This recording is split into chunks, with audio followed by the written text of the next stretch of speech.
pagi Bapak Ibu, saudara sekalian. Haleluya. Mari kita mau siapkan hati kita bersama-sama untuk kita datang beribadah kepada Tuhan pada pagi hari ini. Kita harapkan Dia untuk bekerja dan melawat setiap kita pada pagi hari ini. Dan kita yakin dan percaya kalau kita datang dengan sehati mencari Dia, maka Dia hadir dan Dia akan melawat setiap kita. Amin. Mari kita satukan hati kita. Bapak, terima kasih, kami bersyukur Engkau Bapa yang baik. Terima kasih buat kasih setia Tuhan yang tidak pernah berubah dalam hidup kami. Buat kasih-Mu, rahmat-Mu yang selalu baru setiap hari yang kami rasakan di dalam kehidupan kami. Engkau tidak pernah meninggalkan kami. Engkau selalu ada bersama-sama dengan kami. Engkau selalu menopang kami, menguatkan kami. Tuhan sempurna di dalam hidup kami. Kami datang bersehati pada pagi hari ini mencari wajah Tuhan. Dan firman-Mu mengatakan bahwa kalau kami mencari wajah-Mu, maka kami akan hidup. Kami ingin selalu dekat dengan Tuhan. Dan pagi hari ini kami menyerahkan seluruh kehidupan kami ke dalam tangan Tuhan. Kami bawa korban syukur kami, ucapan syukur kami, melalui pujian dan penyembahan kami. Biar ini menjadi dupa yang harum dan menyenangkan hati Tuhan. Biar datanglah kerajaan-Mu, jadilah kehendak-Mu di tempat ini, di hati kami, di hidup kami seperti di surga. Kami menyerahkan waktu ibadah ini dari awal sampai akhir ke dalam tangan-Mu. Biar Kau yang memimpin, yang menuntun ibadah kami Tuhan. Dan kami rindukan lawatan-Mu, kami rindukan Tuhan Kau bekerja lebih lagi di dalam ibadah kami, dalam hidup kami. Terpujilah nama-Mu Tuhan sekarang selama-lamanya. Dalam nama Tuhan Yesus. Mari yang siap memuji Tuhan katakan amin. Haleluya. Mari kita bangkit berdiri bersama-sama. Seindahnya mentari, secara ini mentari, begitu kasih Tuhan di dalam kehidupan saudara dan saya selalu baru setiap hari. Amin.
pernah timbul di dalam hati kita, itu Tuhan sediakan buat saudara dan saya yang percaya. Amin.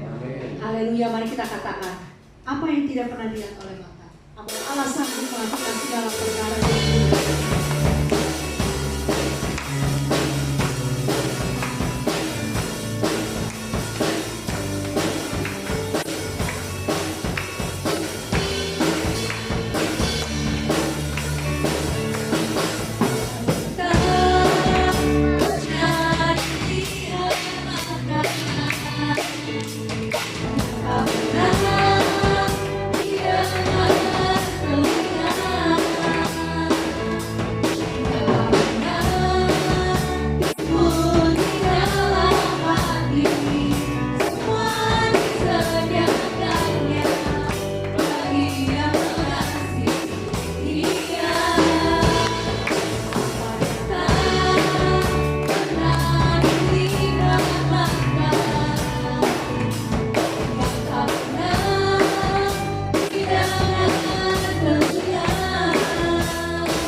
Haleluya. Bukti terbesar yang Tuhan berikan buat saudara dan saya, bukti kasihnya adalah dengan pengorbanannya di atas kayu salib.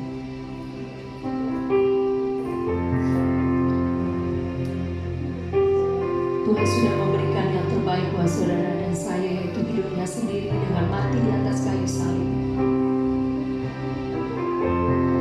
supaya saudara dan saya memperoleh hidup yang kekal. Karena begitu besar kasih Allah akan dunia ini, sehingga Ia telah mengaruniakan anaknya yang tunggal, supaya setiap orang yang percaya kepadanya tidak binasa, melainkan memperoleh hidup yang kekal. Kita bersyukur kita mempunyai Allah yang hidup, yang telah menyatakan kasih-Nya yang terbesar buat kita.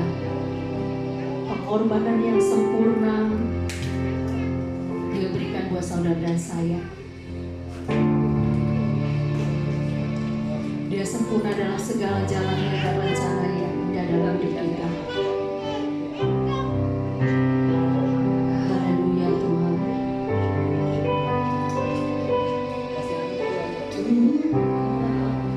Kau sempurna dalam rencanamu dan karyamu. Ku serahkan hidupku, murnikan dengan Roh-Mu. Tuhan, Kau sempurna dalam rencanamu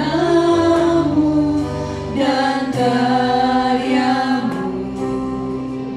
Ku serahkan hidupku, murnikan dengan Roh-Mu. Hidupku menggenapi firman-Mu. Tanda mujizat sertai tiap langkahku. Kau bersamaku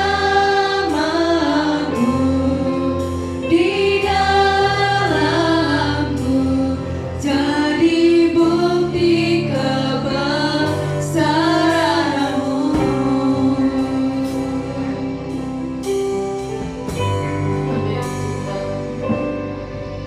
Tuhan, Kau sempurna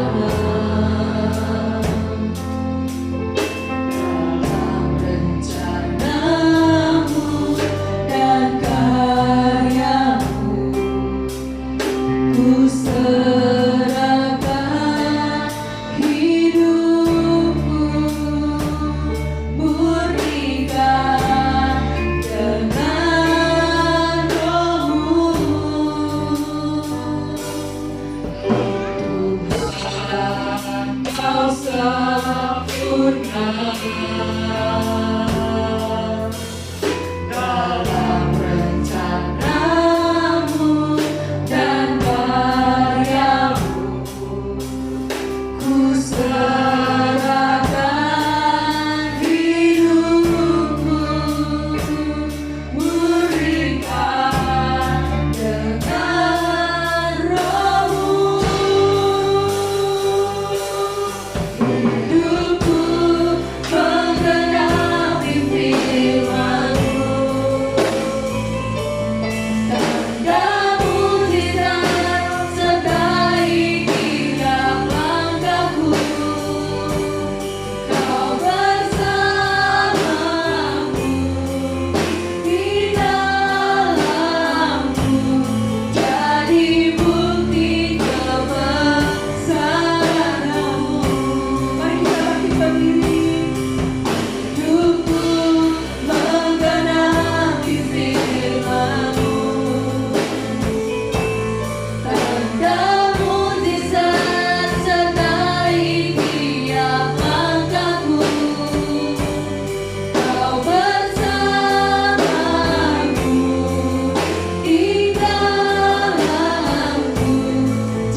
Bapa di surga, yakinkan dalam hidup kami bahwa Engkau selalu bersama dengan kami. Bahwa Tuhan, Engkau selalu melakukan mujizat di dalam kehidupan setiap kami.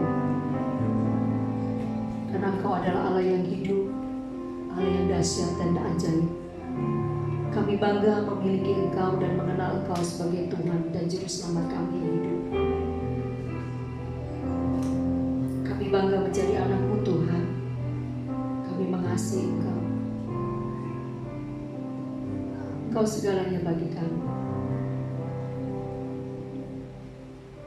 Bahwa setiap kami untuk mengenal Engkau lebih lagi. Kami perlu firman-Mu untuk menerangi setiap langkah kehidupan kami. Karena firman-Mu Tuhan adalah pelita bagi kaki kami dan terang bagi jalan kami. Kami perlu tuntunan Roh Kudus setiap hari di dalam hidup kami. Kami perlu Tuhan untuk menerangi setiap langkah kehidupan kami. Beri kami hikmat dan pengertian yang baru sehingga kami dapat mengenal Engkau dengan benar. Dan mampukan kami Roh Kudus untuk kami melakukan kebenaran firman-Mu. Sehingga nama Bapa dimuliakan melalui kehidupan setiap kami. Terima kasih Tuhan, Kau urapi hamba-Mu yang akan menyampaikan kebenaran firman-Mu. Sembunyikan dia di balik salib-Mu, biar perkataan Allah saja yang menaungi hati dan pikirannya dan perkataannya. Tuhan, yang keluar adalah apa yang menjadi isi hati-Mu bagi kami. Berbicaralah Tuhan kepada kami, urapi setiap kami, beri hati kami seorang murid. Beri kami telinga Tuhan seorang murid yang mau mendengar dan melakukan kebenaran firman-Mu. Berbicaralah Tuhan, kami siap untuk mendengarnya dan melakukannya. Di dalam nama Tuhan Yesus, mari yang siap untuk menerima firman katakan, amin. Haleluya.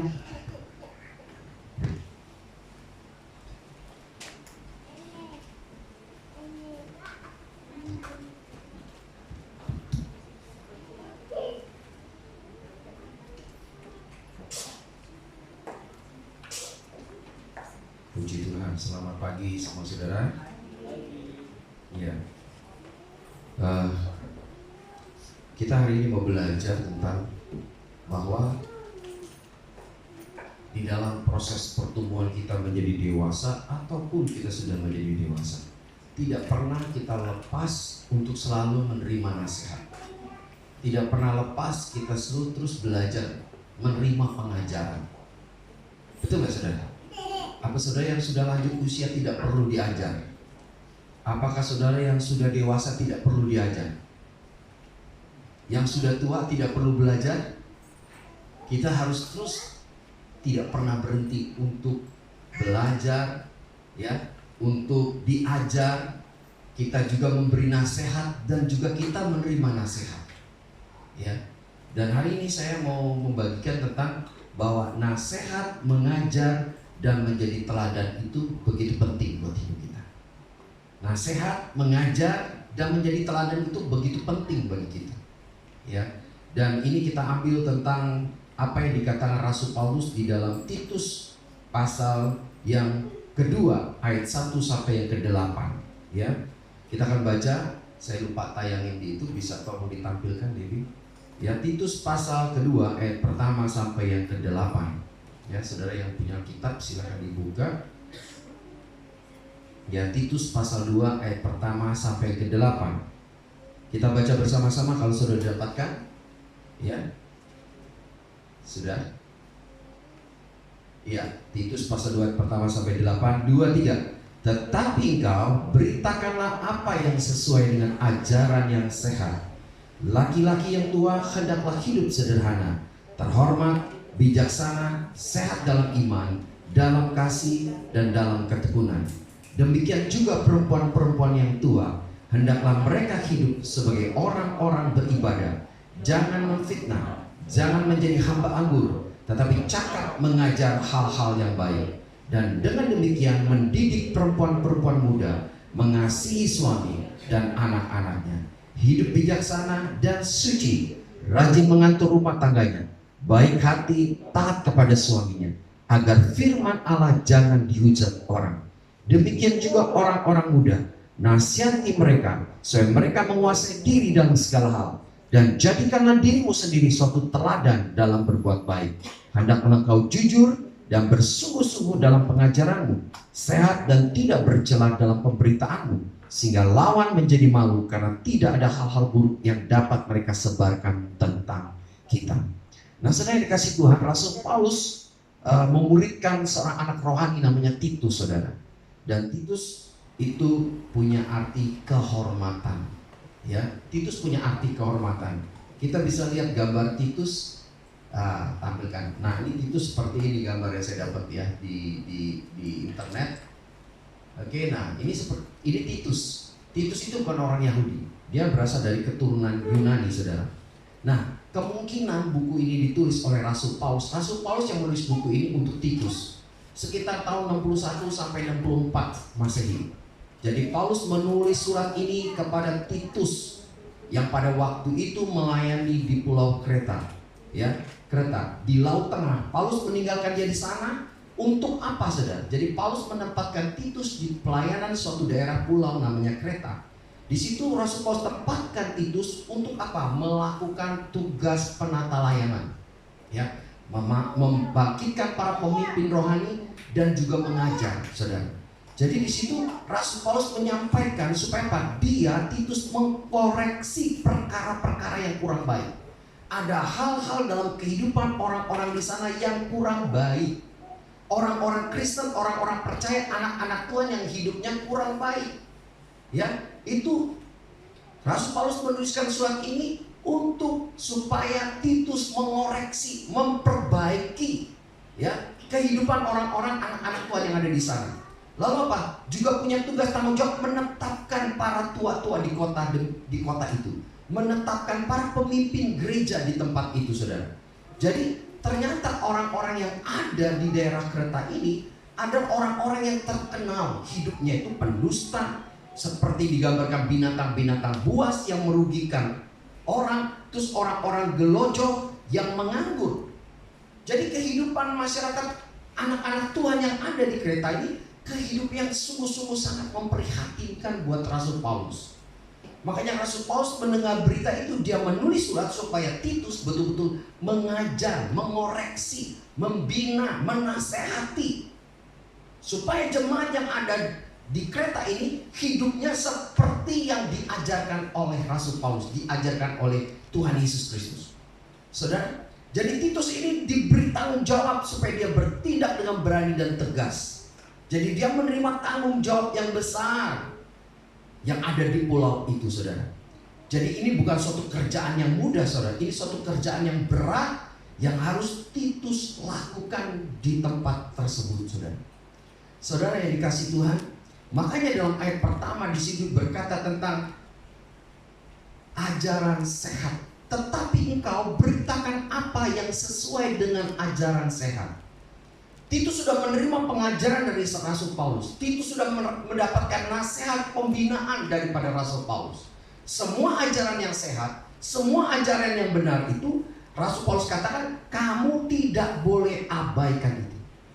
Kamu teruskan, kamu bagikan kepada orang-orang percaya yang ada di Kreta, di pulau itu, saudara.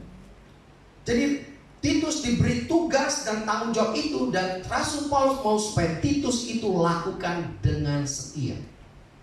Lakukan dengan setia, ya. Jadi Rasul Paulus memberikan nasihat ini kepada Titus supaya Titus mengajarkan ajaran yang benar yang sudah dia dapat, ajaran yang sehat yang sudah dia dapat, ya. Dan dia bertindak hati-hati dalam setiap apa yang dia ajarkan, ya. Nah, ini perintah yang disampaikan oleh Rasul Paulus kepada Titus, yaitu supaya dia mengajarkan ajaran yang sehat. Secara apa? Secara terinci. Banyak kali orang-orang mengajarkan secara global, ataupun mungkin tidak mengajarkan sama sekali. Lah, dia sudah dewasa, dia udah mengerti kok. Ternyata hidup kita itu tidak lepas dari diajar, dinasihati. Jadi jangan sampai orang tua punya konsep begini, dia pasti tahu, dia pasti paham, dia pasti mengerti. Tidak, saudara. Semua orang harus diajak, dinasihati, harus diarahkan tentang sesuatu yang benar dan baik. Dia nggak bisa bertumbuh dengan sendirinya. Anak kita, istri kita, keluarga kita nggak bisa bertumbuh dengan dengan sendirinya. Jemaat Tuhan gak bisa tumbuh dengan sendirinya. Anak-anak Tuhan gak bisa tumbuh dengan sendirinya. Perlu ada orang-orang yang mengajar. Perlu ada orang-orang yang menasihati. Perlu ada orang-orang yang memberi teladan. Apa yang diajar, apa yang dinasihati betul-betul bisa dilakukan dengan baik. Ya. Nah, salah satu contoh saudara, kalau saudara mengajak anak saudara untuk melakukan sesuatu, gak bisa cuma kita ngomong. Kalau anak-anak seperti Aldo ini gak bisa sekedar ngomong. Dia harus dituntun. Dia harus dibawa. Nih contoh sikat gigi ini seperti ini ya. Ambil sikat giginya, odolnya taruh di atas. Seperti ini, lihat mama ini. Coba kamu praktek. Jadi perlu contoh. Cara mandi gimana ya? Cara mandi juga tidak. Satu gayung air, lalu apa? Ambil sabun, sudah badannya basah, pakai sabun. Diusap-usap tangan kakinya. Kalau anak gak diajar gak tahu. Dia usap-usap gitu. Udah selesai mak, aku udah mandi. Atau cukur-cukur udah selesai. Padahal mandi sesungguhnya apa? Harus tangan disabunin, kakinya jari-jari disabunin, ketiaknya, seluruh tubuh disabunin dengan bersih. Lalu apa? Mulai mandi, pelan-pelan diusap-usap, ya kan? Enggak, udah sabunan jemur-jemur. Itu sabun masih melekat di tubuh kita. Harus diusap-usap supaya sabunnya yang ada di tubuh ini hilang. Itu perlu kasih, bukan nasihat saja untuk mandi, tapi perlu dituntun, perlu diajar, perlu dikasih teladan cara mandinya seperti ini. Saudara, hidup kita itu Rasul Paulus memberi contoh kepada Titus supaya kamu mengajar, menasihati, tapi bukan itu saja, tapi kamu juga kasih contoh, teladan kepada orang-orang yang ada di Kreta itu. Supaya apa? Hidupnya benar. Hidupnya seperti yang kamu dapat pengajaran dari Tuhan, dari Rasul Paulus, dan mereka dapatkan dari kamu juga. Ya, saudara, dan Rasul Paulus menyampaikan itu secara terinci buat orang-orang tua, buat perempuan laki-laki yang tua, buat perempuan-perempuan tua, buat anak-anak muda, dan juga buat hamba-hamba. Rasul Paulus memberikan pengajaran itu terinci. Ya, semuanya mendapat bagian, bukan hanya orang-orang tua saja. Yang laki-laki tapi juga perempuan. Bukan hanya orang tua perempuan, tapi juga anak-anak perempuan yang sudah berumah tangga atau anak-anak muda. Semuanya mendapatkan pengajaran pada porsi-porsinya, saudara. Supaya mereka jelas, oh hidup sebagai anak Tuhan, hidup sebagai orang percaya itu harus seperti apa. Orang kalau tidak mendapatkan pengajaran yang benar, nasihat yang benar, tidak mungkin bisa menghasilkan perilaku, tindakan, keteladanan hidup yang benar. Kalau orang dapatkan pengajaran yang salah, nasihat yang salah, maka akan hasilnya orang itu pasti bertindak salah. Tapi kalau orang mendapatkan pengajaran yang benar, ya, akan menghasilkan contoh kehidupan yang benar. Kenapa? Inputnya sesuai dengan output. Apa yang masuk? Kalau pengajaran yang benar, pengajaran yang baik, pengajaran yang sehat, maka akan menghasilkan orang pertama punya pikiran yang benar dan sehat, dan menghasilkan perilaku yang baik dan sehat dan benar. Saudara setuju? Halo? Setuju? Ini sangat sederhana, tapi ini sangat penting yang Rasul Paulus kan sampaikan kepada Titus supaya diajarkan kepada jemaat-jemaat yang ada di Kreta. Bukan bicara tentang hal-hal yang di awang-awang, tentang berbahasa roh dan sebagainya. Bukan bicara masalah itu yang utama. Rasul Paulus sedang fokus pada perubahan karakter, perubahan kehidupan, perubahan karakter, perubahan gaya hidup yang harus berubah.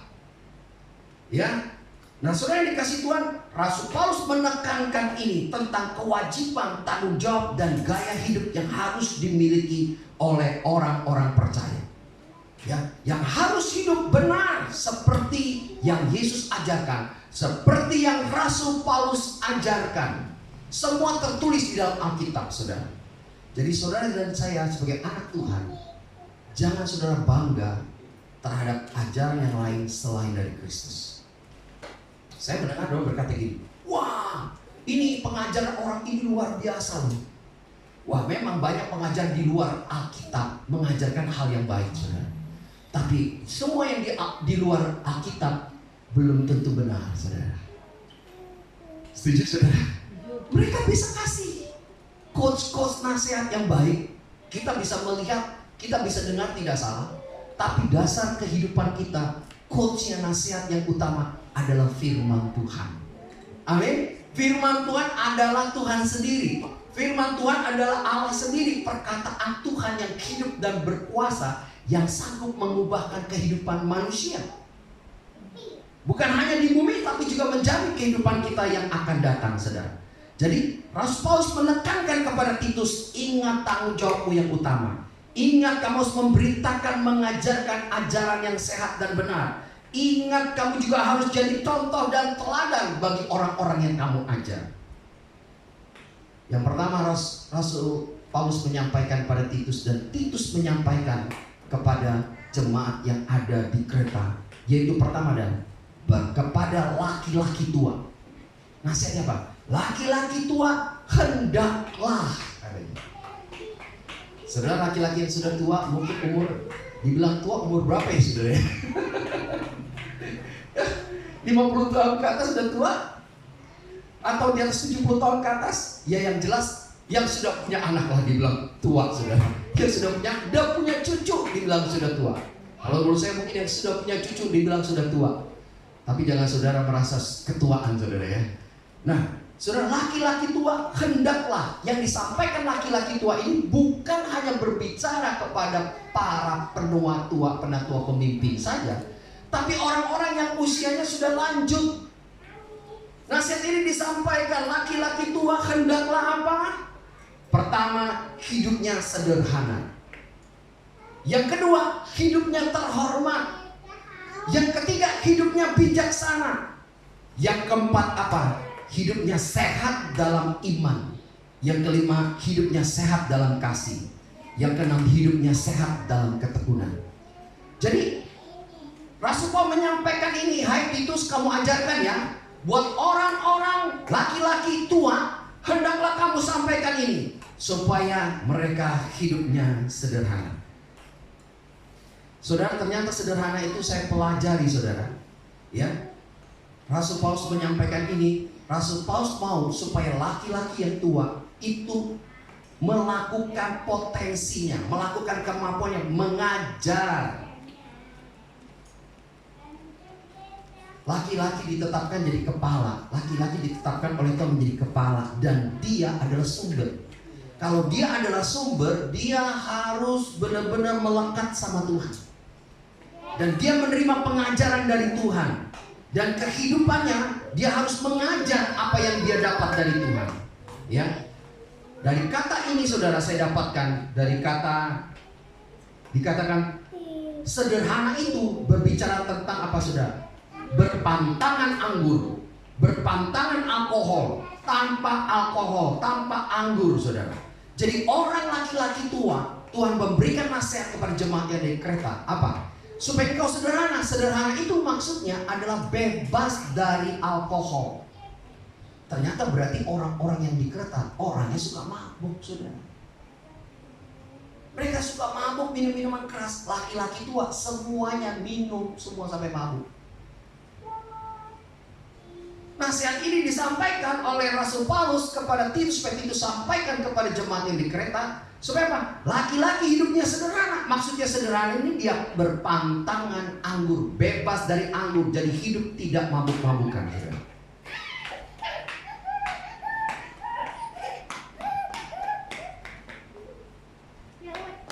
Sederhana juga berbicara tentang janganlah berpikir bahwa kemerosotan tubuh jasmani yang mereka rasakan di usia tua bisa memberi mereka alasan untuk berbuat melewati batas atau tidak perlu sabar. Karena orang tua itu merasa, aku udah tua nih, aku gak bisa apa-apa nih. Ya udahlah, papa mau lepas tanggung jawab, opa mau lepas tanggung jawab, sehingga hidupnya semuanya tanpa batas-batas.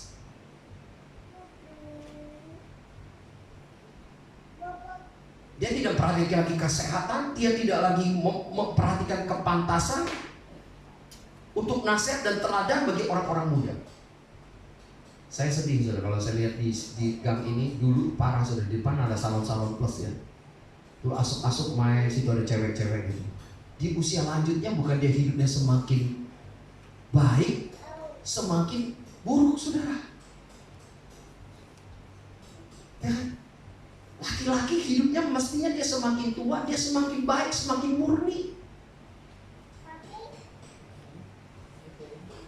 Semakin jadi teladan bagi orang-orang muda. Yang kedua apa? Terhormat. Terhormat arti sikap sembrono, tidak punya sikap yang semperampangan. Tidak main-main.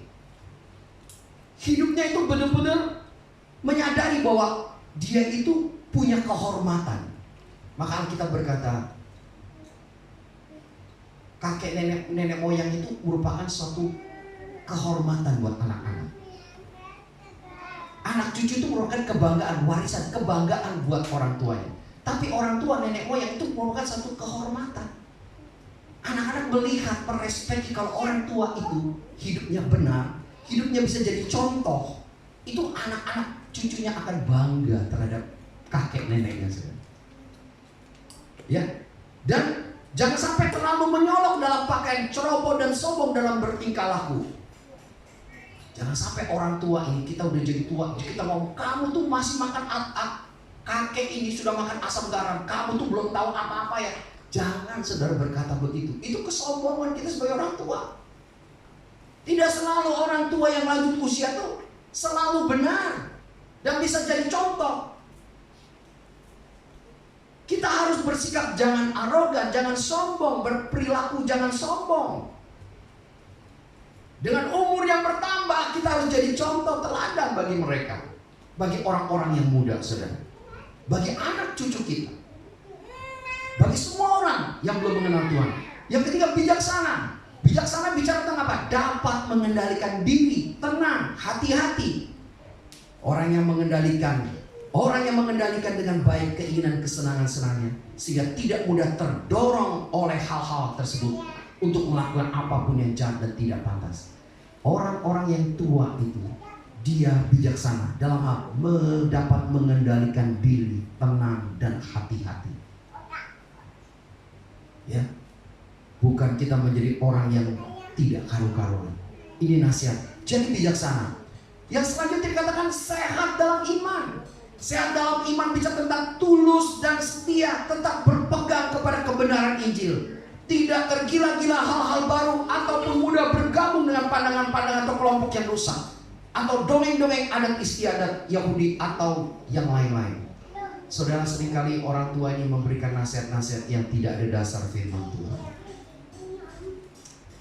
Ya, banyak nasihat-nasihat yang tidak dia dapatkan dari tradisi ngomong gini, lalu kita sampaikan. Tidak ada dasar kebenaran firman Tuhan ini yang kita terapkan, saudara. Misalnya ada orang meninggal, wah kamu gak boleh lihat petinya, gak ada dasar Alkitab, ya kan? Ada hari-hari tertentu lah dan sebagainya. Kalau kamu makan beginilah, kamu beginilah, begini, itu gak ada dasar Alkitab. Jangan diajarin ke anak kita. Ajarin apa yang Tuhan ajarin kepada saudara lewat firman Tuhan. Ajarin kepada anak cucu saudara. Amin. Iman yang sehat sesuai dengan ajaran Tuhan Yesus. Firman Tuhan ajarkan. Jangan dongeng-dongeng itu kita masukkan ajar ke anak-anak kita. Tapi apa? Ajaran firman Tuhan yang saudara baca, saudara dengar dari firman Tuhan itu ajarkan kepada anak-anak saudara.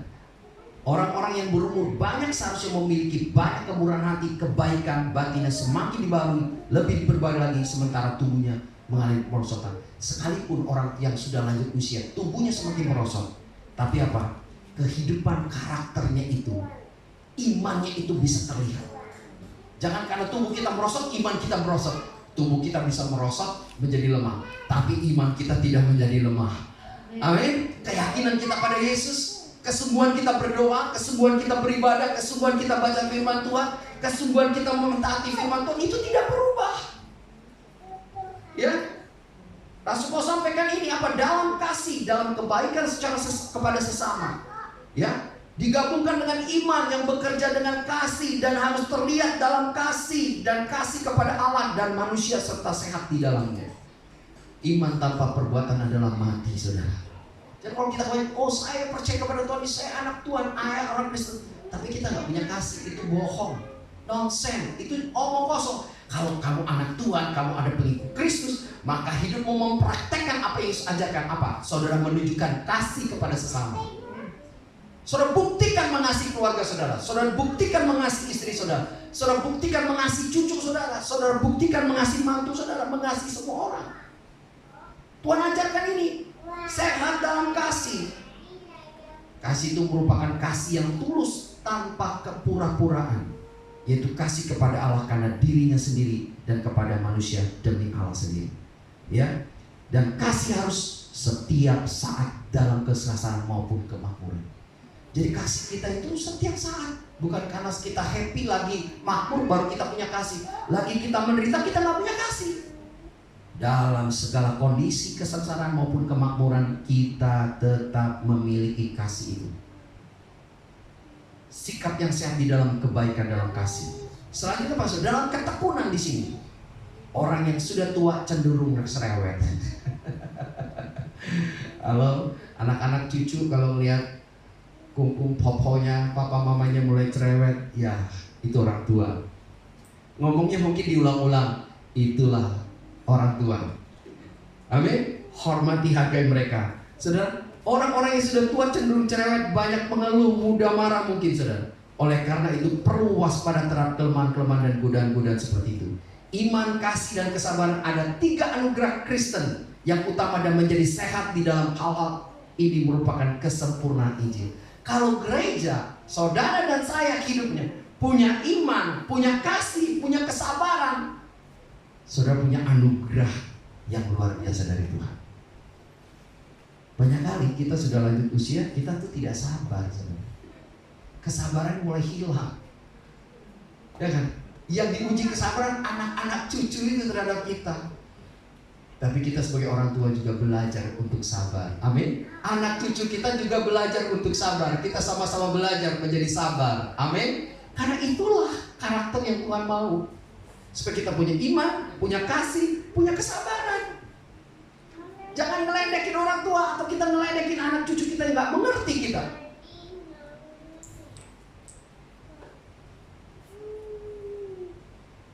Kita sabar juga menghadapi perbuatan-perbuatan jahat dengan cara yang ada di sekitar kita. Kadang-kadang kita gak sabar melihat orang-orang berbuat jahat sendiri. Kita marah. Saya kemarin baru melihat satu klip kejadian orang naik motor moge, motor besar. Tiba-tiba ada 2 tentara naik motor. Lalu apa? Tentara itu melihat ada sirine mobil, dia akhirnya minggir. Motor-motor besar itu lewat, tiba-tiba ada motor yang belakang ketinggal. Motor-motor moge itu mungkin kan memang motor moge itu kan motor besar, knalpotnya kan besar, mobilnya mungkin kalah karena knalpotnya. Katanya kaget 2 tentara ini, lalu mengejar motor moge itu yang pakai motor moge. Kejar, diberhentiin, tapi tidak tahu terjadinya apa. Lalu mereka tinggalin, udah tinggal begitu, tentara ini dikejar lagi sama motor moge. Lalu ribut dan terjadi pemukulan. Saya lihat badannya besar-besar. Yang bilang tentara, yang ngaku tentara, badannya kecil, mereka badan gede badan. Ya ampun, saya bilang. Mereka udah kelihatan yang udah usia 50 tahun ke atas, saudara. Bayangin kalau mereka lakukan pemukulan, berarti mereka memberikan contoh teladan yang gak baik buat masyarakat, buat anak-anak yang menyaksikan, buat keluarga-keluarga menyaksikannya, saudara. Dibutuh kesabaran. Waktu orang menegur kita sebagai orang tua, ya kan, kita salah ditegur. Bagaimana reaksi kita, saudara? Kita masih sabar terhadap orang-orang yang berbuat kejahatan. Jangan membalas kejahatan, tapi apa? Kita balas dengan kebaikan, saudara. Yang terakhir adalah tentang perempuan-perempuan tua. Perempuan-perempuan tua, Tuhan Rasul Paulus juga menasihatkan apa? Pertama, hidup beribadah. Yang kedua, jangan memfitnah. Yang ketiga, jangan menjadi hamba anggur. Yang keempat, cakap mengajar hal-hal yang baik. Yang selanjutnya apa? Perempuan-perempuan tua punya tanggung jawab mendidik perempuan muda dalam hal apa? Mengasihi suami dan anak-anak, hidup bijaksana dan suci, rajin mengajar rumah tangganya, baik hati, taat kepada suaminya. Saudara, ini yang disampaikan Rasul Paulus. Pertama, Titus, engkau ngajar seperti ini, mengajarkan kepada orang-orang yang tua. Yang kedua, ajarlah perempuan-perempuan yang tua supaya mereka tahu peran dan fungsinya. Apa yang disampaikan oleh Rasul Paulus lewat Titus kepada orang-orang tua? Tadi ada beberapa hal. Itu juga sama, perempuan-perempuan tua pun harus melakukannya. Anak-anak muda pun harus melakukannya. Sehat dalam iman, punya kasih, kesabaran, itu juga sama. Hidup bijaksana, hidup sederhana, itu sama harus dimiliki semua orang-orang percaya dan anak-anak Tuhan. Tetapi di bagian ini, perempuan-perempuan tua mengajarkan apa saudara? Mengajarkan bagaimana dia jangan memfitnah. Saya ambil contoh satu aja, jangan memfitnah saudara, sebelum saya akhiri ini. Saudara dikasih Tuhan, jangan memfitnah ini apa saudara? Jangan memfitnah ini bicara tentang apa saudara? Kita menggosip, mencemarkan nama baik dan menjelekkan sesama. Ternyata orang-orang yang di Kreta punya kebiasaan ngegosip, jelek-jelekin sesamanya di sana. Ya, seorang pefitnah adalah orang yang lidahnya dinyalakan oleh api neraka. Begitu banyak dan begitu segera orang-orang ini melakukan pekerjaan iblis, sehingga karenanya nama iblis diberitakan pada orang-orang seperti itu. Tuhan mau supaya orang-orang tua, ibu-ibu tua ini jangan menjadi pemfitnah, penggosip. Istilah digosok semakin sip. Tuhan mau supaya jangan sampai terjadi. Ini adalah dosa yang dimulai dari kedengkian, kebencian, keirian hati yang muncul di dalam hati emak-emak ini. Ya, Tuhan mau ini semua dibuang. Dan yang utama, orang-orang tua mengajar anak-anak perempuannya bisa membangun rumah tangga dengan baik, bisa mengurus keluarga dengan baik. Ya, saudara, saya tutup. Kita melihat contoh gambar ini, gambar terakhir, bisa lihat. Orang-orang tua emak-emak harus bisa memberi contoh bagaimana suami istri bisa mengurus anak dengan baik, bagaimana seorang ayah bisa mendidik anaknya dengan baik. Ya, jadi, nah contoh ini, inilah emak-emak harus mengajar supaya anaknya laki-laki atau perempuan bisa menjadi orang tua yang baik, mengurus rumah tangga dengan baik. Ini urusan yang penting.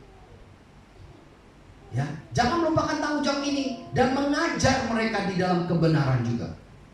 Karena tugas mengajar firman Tuhan itu, ibu-ibu, emak-emak itu punya peran yang sangat penting karena dia lebih banyak di rumah. Ngurus masakan di rumah, ngurus keluarga, ngurus anak, ngurus belajar. Ini tanggung jawab yang penting, jangan diabaikan, jangan ditinggalkan, jangan dianggap remeh. Ini tugas yang sangat penting. Engkau bisa mengajar, engkau bisa menasihati anak-anak, engkau bisa memberikan teladan dalam segala perkara yang baik dan benar yang kau dapatkan. Ya, pada waktu anakmu salah, kamu bisa mengajar, menasihati anakmu dengan benar. Ya, dan memberi contoh yang benar.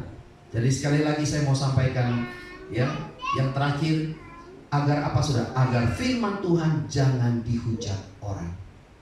Lalu Paulus ingatkan, Titus sampaikan ini supaya firman Tuhan jangan dihujat orang. Saya tutup dengan terakhir. Mari kita baca sama-sama. Menasihati dan mengajar. 2, 3.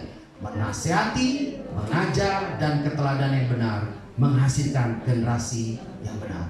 Sekali kita baca.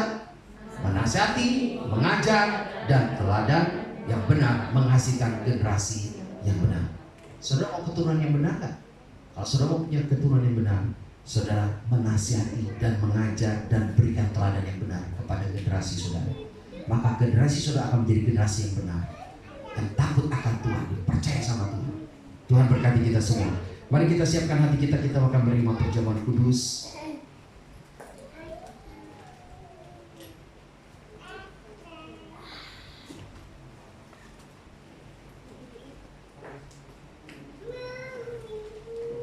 Mari kita bangkit berdiri bersama-sama.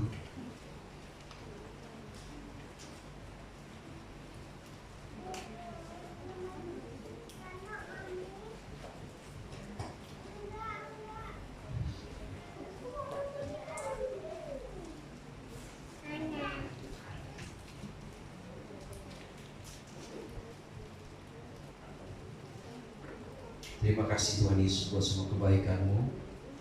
Mari kita bangkit berdiri, kita siapkan perjamuan kudus kita.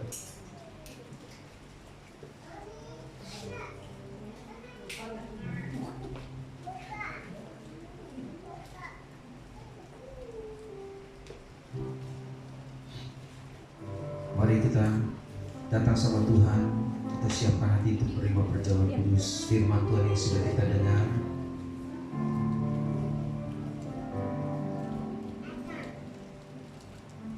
Nasihat-nasihat apa yang banyak kita sampaikan kepada anak cucu mantu kita dan keluarga kita atau orang lain? Pengajaran-pengajaran apa yang sudah kita sampaikan kepada mereka? Teladan-teladan apa yang sudah kita berikan kepada mereka?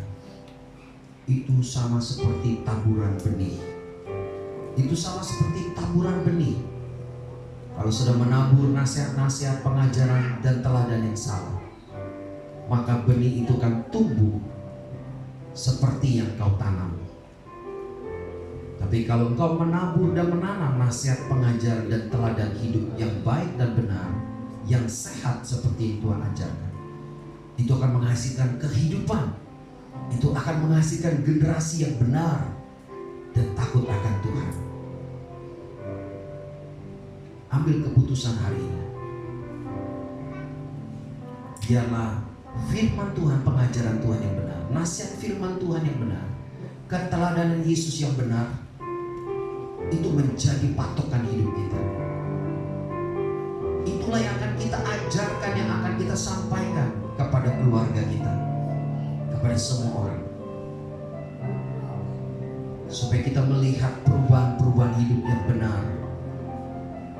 Kita lihat generasi-generasi yang benar takut akan Tuhan akan menjadi bintang-bintang yang akan bersinar menerangi kegelapan dunia ini.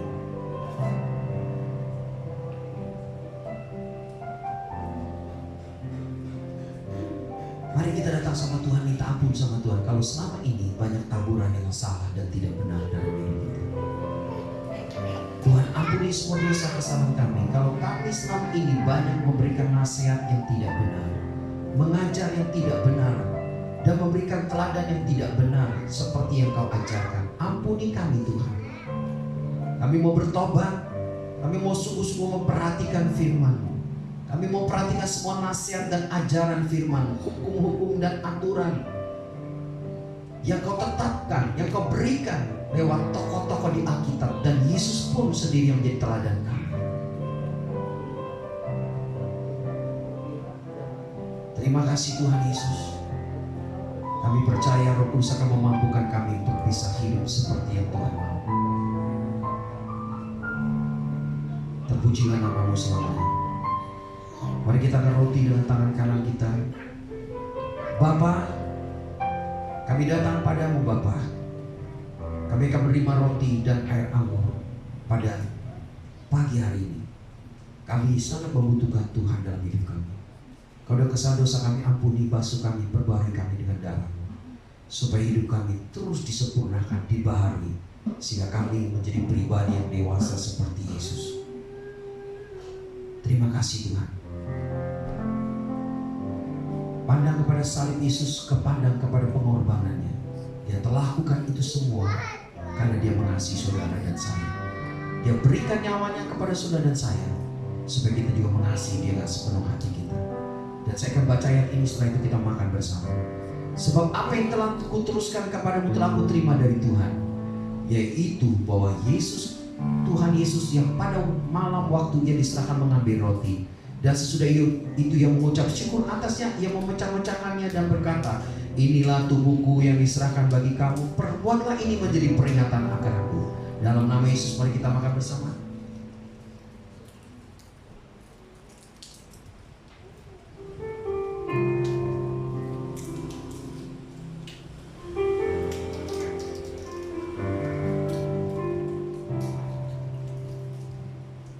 Terima kasih Tuhan, mari kita angkat cawan kita. Darah yang tercurah bisa-bisa untuk menebus dosa dan kesalahan kita. Dia membeli, memeteraikan kita, kita menjadi milik Dia selamanya.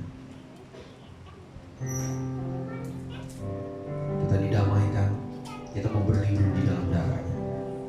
Tuhan, terima kasih buat darah Yesus. Katakan, Tuhan, terima kasih buat darah Yesus yang mengampuniku, menyucikanku, membebaskanku, melepaskanku, memeteraikanku menjadi milik-Mu.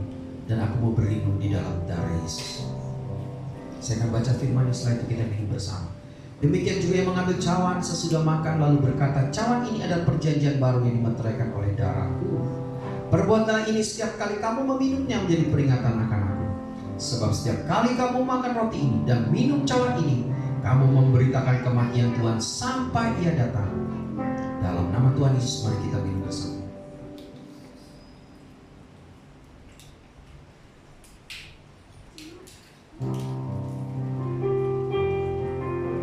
Terima kasih Tuhan, kita bersyukur Tuhan, terima kasih.